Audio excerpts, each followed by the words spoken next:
Halo Sobat Tata Ruang, saya Ruru. Welcome to my channel. Saat ini, rencana detail tata ruang dan peraturan zonasi sedang banyak disusun oleh teman-teman di daerah. Kenapa? Karena RDTR dan PZ merupakan kewajiban pemerintah daerah sebagai pendetailan rencana tata ruang wilayah kabupaten atau kota. Yang tidak kalah penting, RDTR juga sebagai dasar dalam perizinan dan investasi. Apalagi saat ini pemerintah telah mencanangkan percepatan perizinan melalui aplikasi online single submission. Dalam menyusun RDTR dan PZ, telah terbit Peraturan Menteri ATR BPN Nomor 16 Tahun 2018 tentang pedoman penyusunan RDTR dan PZ kabupaten atau kota yang menggantikan pedoman yang lama, yaitu Peraturan Menteri PU Nomor 20 Tahun 2011. Sobat Tata Ruang, pasti pada penasaran kan mengapa pedoman yang lama direvisi?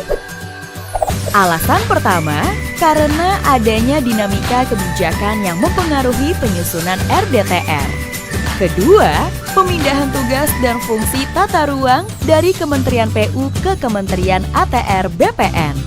Ketiga, mempertegas integrasi antara aspek tata ruang dengan aspek pertanahan. Dan yang terakhir, untuk mempercepat penyusunan RDTR. Lalu, apa sajakah perbedaannya?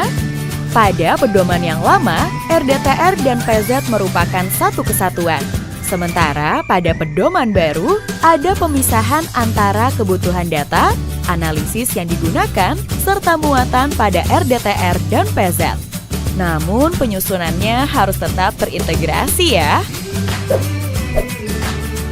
Pada muatan pedoman yang lama, nomenklatur rencana jaringan prasarana diganti menjadi rencana struktur ruang. Hal ini karena adanya penambahan muatan rencana pengembangan pusat pelayanan untuk mendetailkan sistem pelayanan internal pada bagian wilayah perencanaan. Sementara, pada rencana pola ruang terdapat perubahan penamaan zonasi sebagai upaya sinkronisasi dengan pedoman penyusunan RT/RW kabupaten atau kota yang terbaru. Pada pedoman yang baru, zona lindung khususnya zona perlindungan terhadap kawasan bawahannya, zona perlindungan setempat, dan zona terbuka hijau telah didetailkan subzonanya. Sementara pada zona budidaya, terdapat beberapa perubahan penamaan zonasi. Beberapa di antaranya adalah zona perdagangan dan jasa, serta zona sarana pelayanan umum pada pedoman lama. Diklasifikasikan menurut tipe bangunannya dan jenis sarananya. Sementara pada pedoman baru diklasifikasikan menurut cakupan atau skala pelayanannya. Zona peruntukan lainnya dan zona peruntukan khusus pada pedoman baru digabungkan menjadi zona peruntukan lainnya dengan penambahan 7 subzona baru. Sebagai contoh, adanya tempat evakuasi bencana yang sangat diperlukan untuk mengakomodir kebutuhan ruang yang adaptif terhadap bencana. Sobat Tata Ruang, kalau ingin tahu lebih detail muatan pedoman RDTR yang baru ini, buka aja sitarunas.atrbpn.go.id. Lalu klik menu NSPK dan temukan pedomannya di situ. Sebagai bagian yang tidak terpisahkan dari RDTR, peraturan zonasi menjadi tools yang berguna dalam pengendalian pemanfaatan ruang.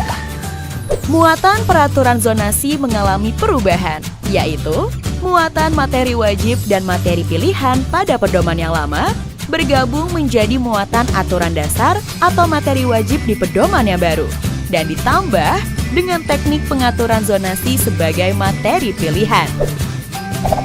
Materi wajib pada pedoman baru berisi ketentuan kegiatan dan penggunaan lahan, intensitas pemanfaatan ruang, tata bangunan, prasarana dan sarana minimal, ketentuan khusus, standar teknis, dan ketentuan pelaksanaan.